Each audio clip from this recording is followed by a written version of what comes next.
Comitel ricerca un programmatore per ampliamento organico. Luogo di lavoro Pordenone. Titolo di studio in ambito informatico. Buona conoscenza gestione database. Dimestichezza con linguaggi di programmazione, in particolare linguaggio C, Java, JavaScript, PHP. Per candidature inviare curriculum a info@mediatriveneto.com oppure telefonare allo 0434 31 63 25.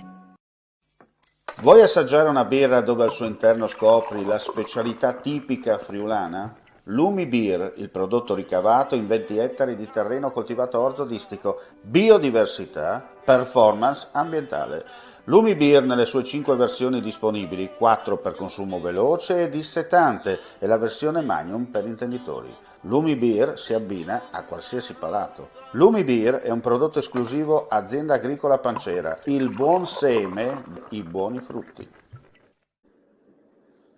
Cordiale saluto gentili amici e amiche alla visione e all'ascolto per quanto riguarda gli speciali di friulitv.net. Già collegato con noi da Ronchi dei Legionari Luca Perrino, al quale do il buon pomeriggio. Grazie Luca come sempre per la tua partecipazione. Allora, qui si sta annuvolando, vedo che anche dalle tue parti si sta annuvolando, no? Insomma, un pochino, ma fa caldo veramente torrido. Sì, c'è l'umidità si sente, l'umidità si sente. Senti, noi chiaramente non ti ho chiamato per parlare di meteorologia, ma per fare il punto chiaramente dell'edizione 2022 per quanto riguarda il Festival del giornalismo del Friuli Venezia Giulia, che si è concluso la settimana scorsa. Ricordiamo ancora 2 gli appuntamenti, una prima parte dedicata all'anteprima con un viaggio itinerante in provincia di Gorizia e anche in provincia di Udine, e poi chiaramente il festival vero e proprio con la 4 giorni concentrata su Ronchi dei Legionari. Tantissimi, come detto, gli appuntamenti, tantissimi relatori e soprattutto una grande risposta da parte del pubblico. Beh, certo, allora abbiamo chiuso con un bilancio più che positivo questa 8ª edizione del Festival del giornalismo. Come hai detto tu, ci suddiviso in 2 parti, l'aspettando il festival e il festival vero e proprio.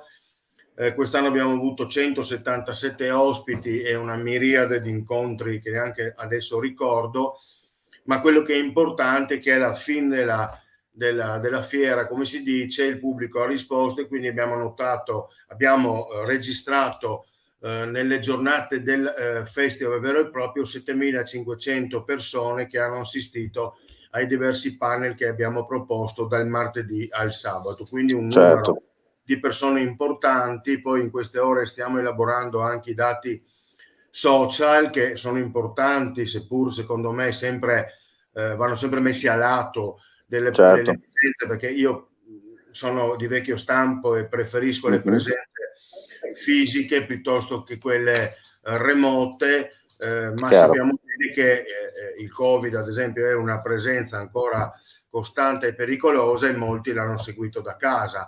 Però ecco, una cosa importante Luca da sottolineare proprio la presenza, no, del pubblico. Voi comunque avete rispettato tutte le norme relative in vigore per evitare insomma i famosi contatti, mantenendo le distanze eccetera, ma quello che abbiamo notato insomma, come hai sottolineato tu, il riporto delle persone in presenza, anche se va detto edizione 2020-2021 li abbiamo visti, no? Seppur il calendario vi ha obbligato a gioco forza a posticipare l'evento, no? Però quello che conta, finalmente quest'anno si è ritornati come una volta. Si è tornati come una volta. Noi non abbiamo mai, se ti ricordi bene, noi non abbiamo mai sospeso il festival. Se nel 2020 sia nel 2021 abbiamo partecipato a settembre con norme più restrittive e con particolari protocolli, e poi quest'anno siamo tornati nella collocazione naturale che è quella di giugno. Abbiamo notato che le persone avevano desiderio di uscire e quindi di ammirare o di seguire i panel. I panel sono stati veramente tanti, non c'era che l'imbarazzo della scelta. La critica che mi è arrivata, forse troppi panel nello stesso momento, dovremo riguardare un po' qualcosa. Certo è che ad esempio il traino fatto nei 7 comuni in cui siamo stati presenti la settimana precedente al festival è stato un traino importante.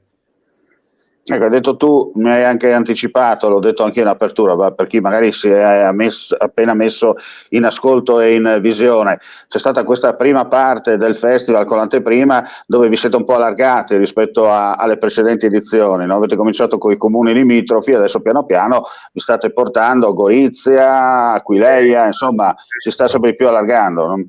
Noi abbiamo notato che negli 8 appuntamenti fatti nei comuni, in 7 comuni, abbiamo avuto circa 700 persone, tenendo conto che c'era un solo appuntamento a serata nei vari comuni, ma abbiamo pensato che certe amministrazioni comunali che ci hanno chiesto appunto di essere presenti hanno accolto di buon grado questa iniziativa, quindi dando una collaborazione importante affinché queste serate riuscissero, affinché il pubblico fosse presente numeroso, e abbiamo sviscerato secondo me dei appuntamenti importanti sempre sulla scia di quello che è il nostro interesse, ovvero l'attualità, la storia e il legame con il mondo del giornalismo e dell'editoria. Da sottolineare, come hai detto tu, i tanti panel, le tante presenze. Qualcuno ti ha criticato perché c'era troppa carne al fuoco, però va detto che non è semplice, come hai sottolineato tu, organizzare e portare a termine un evento del genere, perché coinvolge tantissime persone e soprattutto anche a livello logistico e organizzativo devi essere sempre pronto per dare la soddisfazione giusta. Certo, ma diremo che un festival, che sia un festival, deve proporre più appuntamenti. La critica che mi hanno mosso è critica costruttiva e non distruttiva. Ci sono state delle concomitanze di alcuni panel molto interessanti entrambi, che hanno un po' così messo nell'imbarazzo le persone: vado a seguire quello, vado a seguire l'altro.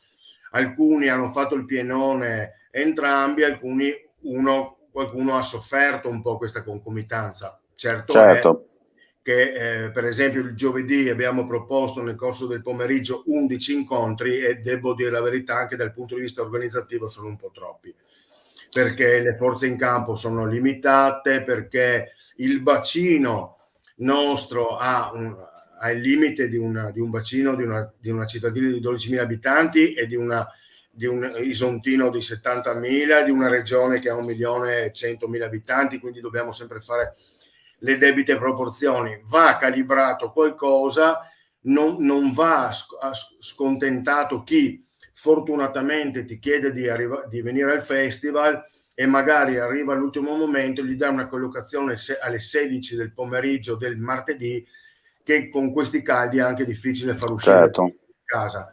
Ma sono tutti elementi che valuteremo adesso insieme alla mia vicepresidente Giulia Micheluzzi e agli altri membri del direttivo e ad alcuni esterni che ci danno fortunatamente una mano e vogliono essere protagonisti, e quindi valuteremo insieme a loro, e voglio sottolinearlo, lo dico pubblicamente, grazie alla collaborazione, la costanza, la professionalità e il sacrificio che mettono in campo Alessia ed Irene, che sono sempre state al nostro fianco in questa avventura.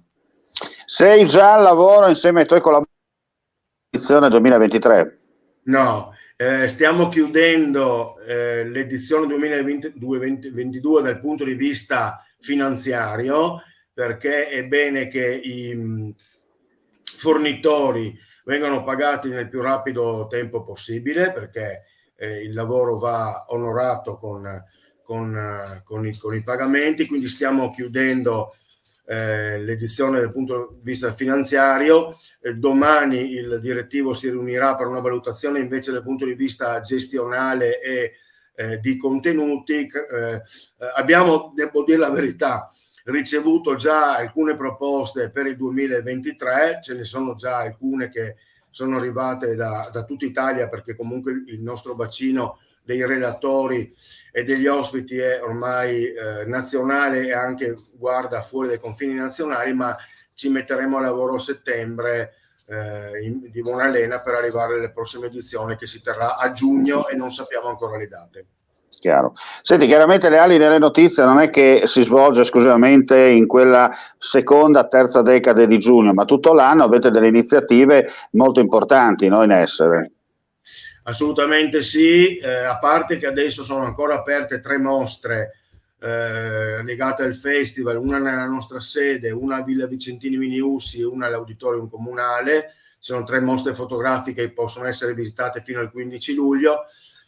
Poi a settembre ripartiremo con alcune serate dedicate al cambiamento climatico in collaborazione con Lega Ambiente. Stiamo preparando la prossima mostra per il ciclo Arte e Territorio, che viene curata da Eliana Morogovic.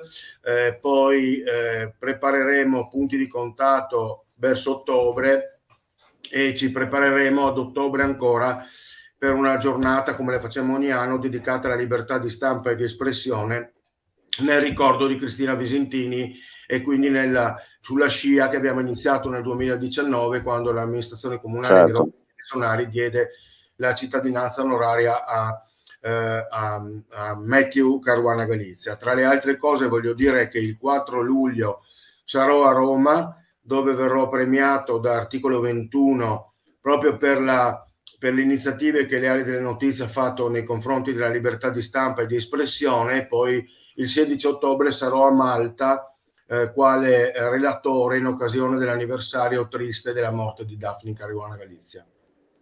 Senti Luca, non resta che ringraziarti, perché come abbiamo visto, insomma, c'è tanta carne al fuoco, soprattutto il lavoro non si ferma mai, per fortuna, e soprattutto anche grazie al nostro tipo di professionalità c'è la possibilità, insomma, di creare ulteriori festival dopo festival e iniziative collaterali, no? Perché tu hai sottolineato anche l'importanza della figura dell'amica Cristina Visentini, che purtroppo è venuta a mancare, e proprio a lei è stato dedicato un premio anche per i non giornalisti che però hanno voglia di mettersi in mostra, no? Assolutamente sì, abbiamo dedicato quest'anno questa prima edizione del premio Leali Young in memoria di Cristina Visentini. È stato vinto da una ragazza triestina con un podcast sulle carceri. Il bello è stato che alla prima edizione hanno partecipato 47 giovani, se non vado errato under 30, le cui proposte, sia scritte, sia filmate, sia di vari reportage, sono arrivate da tutta Italia, e questo non può che farci piacere.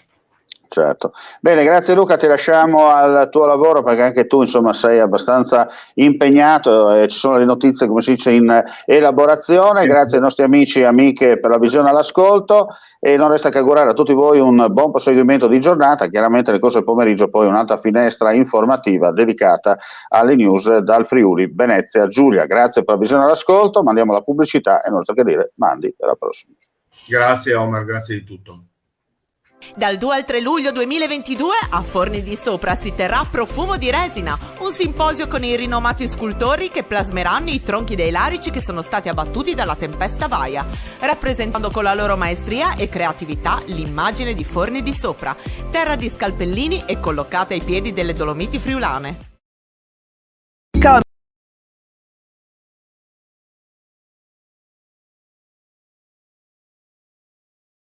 Comitel ricerca un programmatore per ampliamento organico, luogo di lavoro Pordenone, titolo di studio in ambito informatico, buona conoscenza gestione database, dimestichezza con linguaggi di programmazione, in particolare linguaggio C, Java, JavaScript, PHP. Per candidature inviare curriculum a info@mediatriveneto.com oppure telefonare allo 0434 31 63 25.